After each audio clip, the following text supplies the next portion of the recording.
Hey, what's going on, Roleplayers? It's the Bard here, and welcome back to the corner.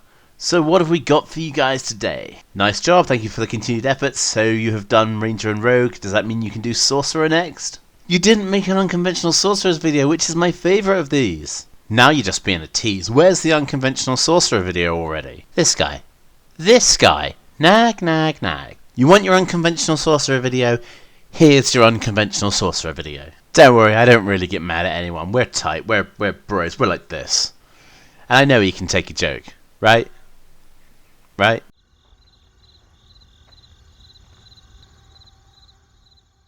Moving on.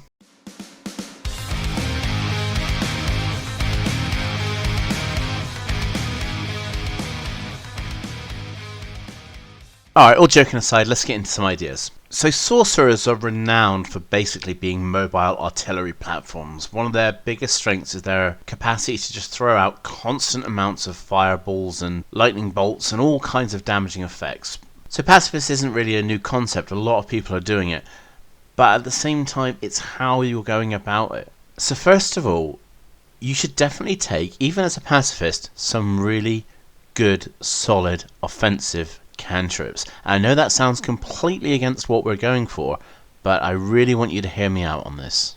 First of all, you need to figure out what your moral code is. With these concepts figured out, it's going to be so much easier for you to move forward with your character. Your spell progression will be easier to figure out as well, and at the same time you're going to get some really amazing role-playing experiences, especially when it comes to moral dilemmas as well. A sorcerer's origin that I think has got lots of role-playing potential, especially for the pacifist, is wild magic, because you can't guarantee what's going to happen. Anytime something goes terribly wrong, if there's some kind of terrible effect that hurts your party, if you accidentally deal damage to a monster, or in any situation where you're not in complete control, your character might feel incredible guilt, they might want to make an act of contrition for their miscast spell, whatever it is, there's lots of role-playing potential in that, especially when you consider you have personally dedicated yourself to not hurting people. Part of the pacifist archetype might be because your character has these outbursts that just happen and you can't fully control it, and that's one of the reasons why you've chosen to go down this pacifist route. Another reason for your pacifism might be divine magic. Perhaps you've been gifted this by some higher power, but working on the condition that you use your power for good, and thus you're not allowed to hurt anybody. And in the event that you do something that you're not supposed to do, there could be repercussions. So there's a lot of interesting role-playing options there as well. So one of the first offensive cantrips that you should consider taking is going to be Firebolt.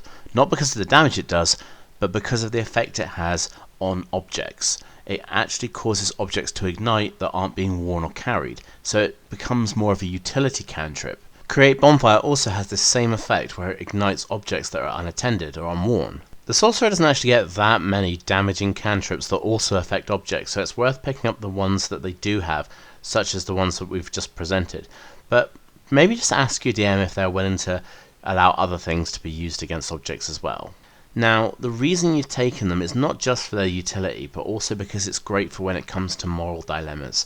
It's very, very easy for a sorcerer player to just say, I won't pick any offensive spells, that way I can't accidentally break my pacifism rule. But if you have the options there because you're normally using them for utility, when it comes to that moral dilemma of should I use my spells to create harm or should I allow the party to be TPK'd, then you get some interesting role-playing scenarios. Once you've got some interesting damaging cantrips under your belt, then you can go ahead and just pick up all of your favourite utility cantrips as you normally would. An interesting point of moral debate could be, is using cantrips like Message, Prestidigitation, Minor Illusion, to fool your target, is that potentially breaking your pacifist oath if you're leading them into a trap or an ambush? It might seem like playing a pacifist sorcerer isn't really that hard, but it's actually surprisingly difficult to find good spells. Back in the day, you could give a sorcerer grease or whatever it is you wanted, but nowadays, in 5th edition, sorcerer has lost a lot of those spells because almost every single spell was wizard and sorcerer in a single list, but it's not like that anymore. So sorcerers don't get the massive amounts of utility spells that they used to get. Sleep is a good battlefield controller. It's great for dealing with masses of creatures without actually dealing them any harm. So it's a really good fire and forget spell because again it doesn't require any concentration either. Colour Spray is also up there as well, but it's perhaps not as effective because it only lasts one round, but it can hit certain creatures like elves for example who wouldn't normally be affected by sleep. Fog Cloud is a good all-rounder spell. It's good for setting up ambushes, for defences, for stealthing around, so it's definitely worth considering. Another good thing about Fog Cloud is that it gets an additional 20-foot radius for every spell slot above the first that you use, so it really does get to a very big size when you're using some high-level slots with it. Sorcerer doesn't get Unseen Servant, but what it does get is Thunderwave. That might sound like an odd thing to say, but look at the very last paragraph when it comes to Thunderwave. Unsecured objects that are completely within the area of effect are automatically pushed 10 feet away from you by the spell's effect. Thunderwave is a 15-foot cube. So something that's up to 15 feet on all sides, as long as it's unsecured, can literally be pushed 10 feet with this spell. That is a surprising amount of utility right there. Seriously, be creative with this one. Use it to move objects for the use of cover, use it to wedge things in front of doors. The cheekiest thing of all, however, is that there's no restriction on weight. As long as it fits within the area, you can push that object, so it doesn't matter how heavy it is. Use it for all sorts of things, be really creative with it. Push some of the heaviest objects that there are and just revel in the fact that your DM will give you the look. And you know what the look is. Everyone knows the look, that you cannot be serious look. How did you get around that? Second level offers up some really interesting spells, and one of my favourites is going to be Enlarge and Reduce. It actually works on objects as well as people, so be sure to keep that in mind because there's so much fun that you can have with something that manipulates so many different things in this way. This is one of my favourite transmutations. It's just so versatile. You can increase the size of people in your party so they have higher damage, better carrying capacity, advantage with their strength rolls. You can reduce enemy size. You can use it in a tactical way for getting into small areas. So if you've got a small character, you can reduce them down even further by a size category so they can squeeze through tiny spaces. So it's good for infiltration. It's great for increasing the size of objects to block corridors, block doorways. You can use it for so many different things, and it's just an amazing spell. And considering the fact that sorcerers also get access to meta magic, you can actually use Twin Spell as well, so you can target twice as many things with this spell as you normally would be able to.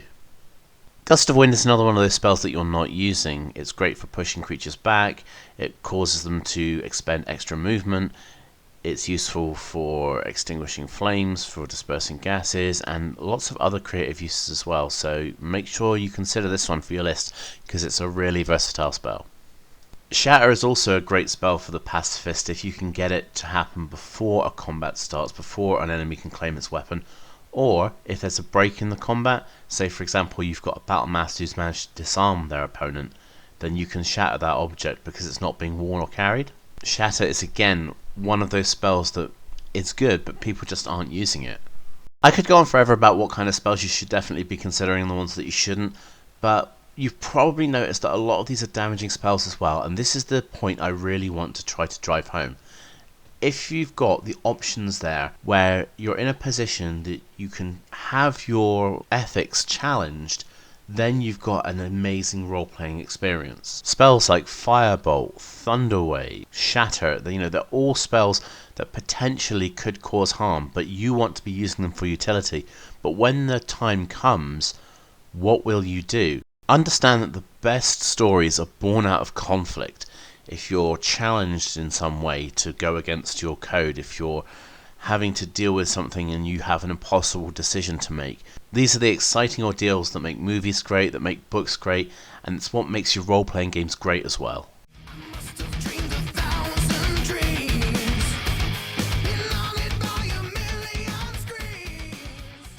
Okay, what's next in our Unconventional Sorcerer lineup? Could you do an AntiCaster build, maybe one that uses spells to shut down a caster?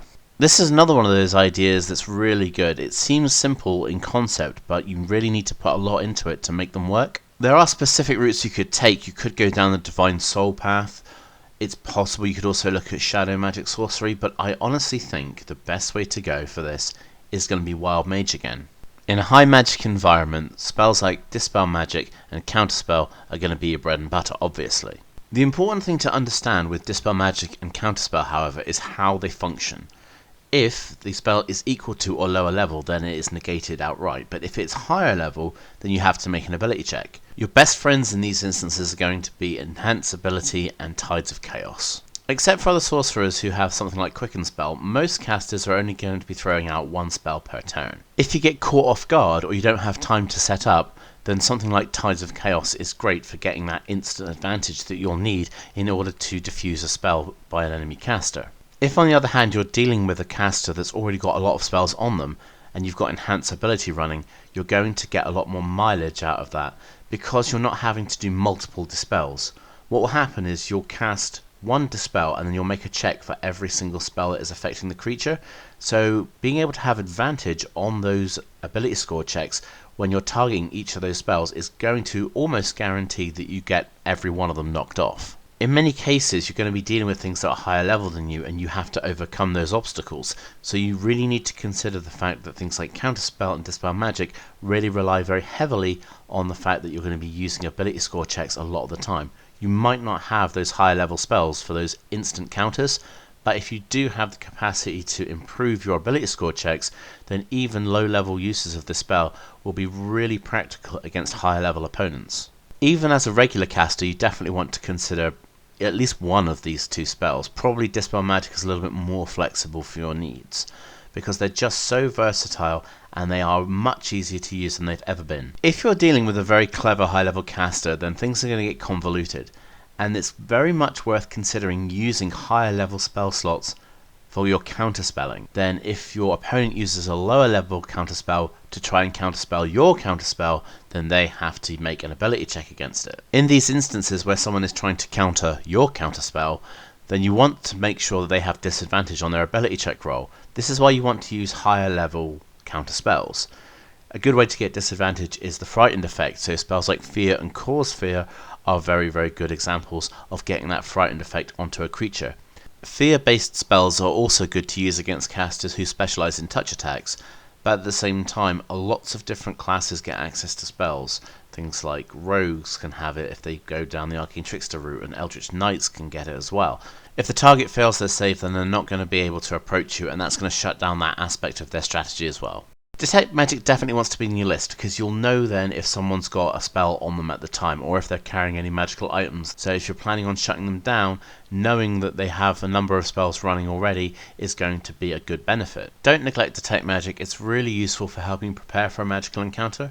And if there are instances where creatures are using illusions and things like that, or transmutations, then you definitely want to have this running, because it will help you to identify whether or not spells are running, even if you can't pinpoint the target. Speaking of transmutations, Polymorph is a great anti-everything spell. Once you've changed them into a different form, they can't speak, they can't use their equipment, they can't use spells, so it's really useful for getting a creature and basically locking it down until you can figure out what to do with it. It lasts for an hour of duration, and you only get one shot to save against it as well. In lower level encounters, a mage might try to use invisibility to escape the battlefield when it gets down to that critical point. If you've got a mind spike on them, they're not going to be able to take advantage, and they're not going to be able to hide from you. You'll always know their location. Even for higher level encounters, this is a really good spell, because if they do something like a teleport and they leave to a different location, you're going to know exactly how far away they are, so it's great for mage hunting. The duration of this is an hour, so you can figure out the locale that they might be in, the places that they're frequenting after they've escaped the battlefield, so make sure you get this spell to stick. Use your Hound of Ill Omen if you've got it, use Bend Luck if you've got it, or even use your Heightened Spell if you've got that too. When you get up to the mid levels, Globe of Invulnerability is a no-nonsense. It just blocks out mid-tier spells. That's what it does. The unique thing about this spell, however, is that it will block out low-level spells that have been used into higher-level slots. Being an anti-cast is not bad, but being more useful in a variety of situations is going to be more useful for the whole party. So something like Sleet Storm is a great anti-everything ability. It's good for melee encounters because of the fact it causes difficult terrain and obscures vision, so it's also good against ranged, and it's good against casters because it forces concentration checks as well. You also want to be considering anything that you can get hold of that prevents creatures from speaking, so stun effects are really good for that kind of thing. Also, when it comes to your feats, Mage Slayer might seem like the obvious choice, and while it is good, it's pretty much only useful against creatures when you're within 5 feet of them, so it's more of a melee character's feat anyway. However, I would probably suggest that you're much better off looking at feats that improve your saving throws, considering the fact that you're going to be the target of spells quite often. You're going to want to be able to resist them all the time. When it comes to skills, also consider Arcana and possibly Religion, because you'll want to identify spells and effects, and if you are allowed to identify a spell that's being cast at you, you can decide whether or not you can put it to your saving throw, or whether it's worth using one of your counter spells in order to try and stop it that way.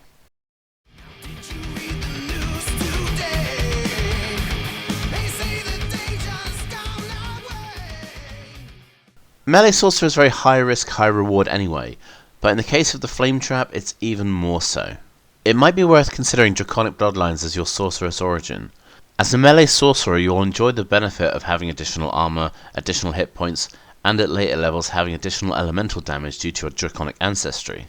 The concept is quite simple in nature. Most of the time you'll be using the Green Flame Blade cantrip. Now, as you guys already know, Absorb Elements gives you resistance to an energy effect, but more importantly, it's the secondary effect you're after, because it's giving you an additional d6 damage per level of the spell slot you use for it. You can use the secondary effect from Green Flame Blade to target a second creature within 5 feet of the initial target. Since you can see yourself and you're within 5 feet of your target, you actually qualify as a potential target. While this might seem counterproductive, the point is you can use it to charge your Absorb Elements, ready for your next attack. So you use the Green Flame Blade's secondary effect to target yourself, deal damage, and then you can use your reaction in order to cast Absorb Elements. In this way, the damage is halved, and you get all of those extra d6s depending on what level of slot you used. Whilst Green Flame Blade and Absorb Elements combination is really good for taking out a single creature, it's also, again, very, very high risk. But when it comes to multiple things, you're going to want to change your tactics a little. Sentinel is an amazing feat, and you can use it to trap creatures near you. When you're using your Green Flame Blade, it targets a secondary creature within 5 feet of the initial target. More clever targets will want to split up so that you can't use your Green Flame Blade as effectively. By using Sentinel, you can stop them in their tracks, reduce their speed to 0, and keep them near you so that you can continue to use your Green Flame Blade in such a way that you can target more creatures with it. The other really great use of the Sentinel feat is whenever a creature within 5 feet of you makes an attack against a target other than you, and that target doesn't have the feat, you can use your reaction to make a melee attack against the attacking creature. This is a really strong effect for getting an extra attack for the melee sorcerer, considering you might have this, you'd have your main attack, perhaps you'd get a bonus action to cast another Green Flame Blade cantrip, and you might also have an additional bonus from something like haste. You can actually knock out quite a few attacks as a melee sorcerer. Also remember though, if you're using your reaction to make attacks with your Sentinel feat, you won't be able to use your reaction to store energy from your Absorb Element spell. So it's a very technical character. You need to do a lot of clever reads. You kind of need to anticipate what the opponent's going to do, and then you can adjust your fighting style accordingly. You're not going to be able to rely solely on Sentinel for all of your herding abilities, so something like Create Bonfire is a very good starting cantrip. It might only be a small area, but at least it's another direction that your enemies can't move in. As you progress in levels, Web is a very good controlling spell, and it also has the additional effect of dealing more fire damage to the creature if you set the webs on fire. Finally, Wall of Fire is a great little herding spell. You can use it to separate enemies, you can use it to keep them confined, you can use them to keep them away from you. It's a very good spell, it lasts for a decent duration, and it does very respectable damage as well. If you've already used your reaction for something like, say, Green Flame Blade and Absorb Elements, then you're not going to be able to keep the creature near you, because even if they do provoke an attack of opportunity, you won't be allowed to take it.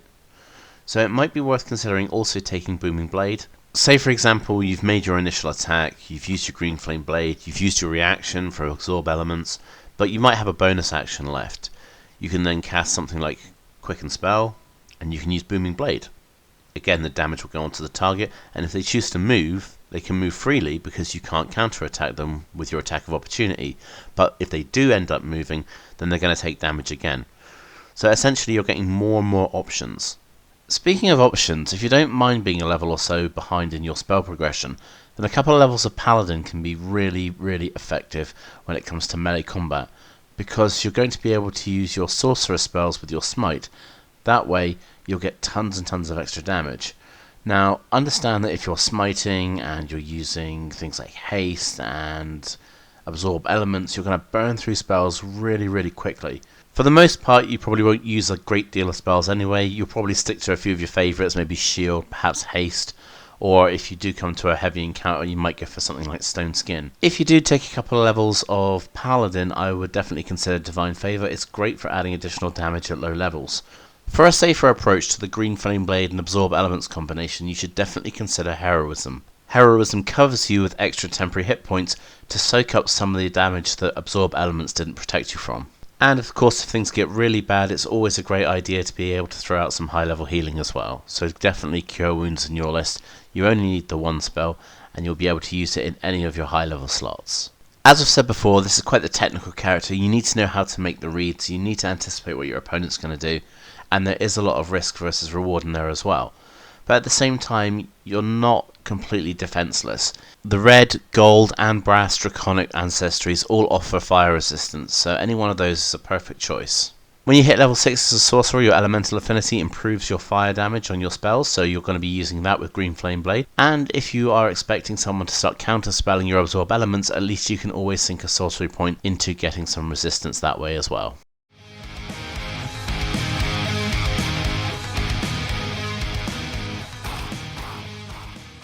Guys, thanks for watching this video on Unconventional Sorcerers. It's so difficult to make an unconventional sorcerer, because when you can do anything, everything is then possible. Also, big thanks to my good buddy B, who nagged me into doing this Unconventional Sorcerer video, so hopefully you are pleased as well. Again, thanks to everyone who watches the videos. Please leave a like, it really does help with the promotion of the videos. By all means, leave comments, tell me about your own unconventional characters. If you've got suggestions of what you'd like to see next, by all means leave those in the comments down below. And if you're new to the channel and you like what's going on, hey, why not subscribe? We're all just having some fun here. Either way, whether you're just a first time viewer or a long time subscriber, by all means please feel free to leave your suggestions in the comments of what you'd like to see next. Do you want a build? Do you want an analysis? Do you want another unconventional? Whatever it is, I am always going to be here to deliver videos to you. Keep those suggestions flowing in, and with all that being said, I will see you guys next time at the gaming table.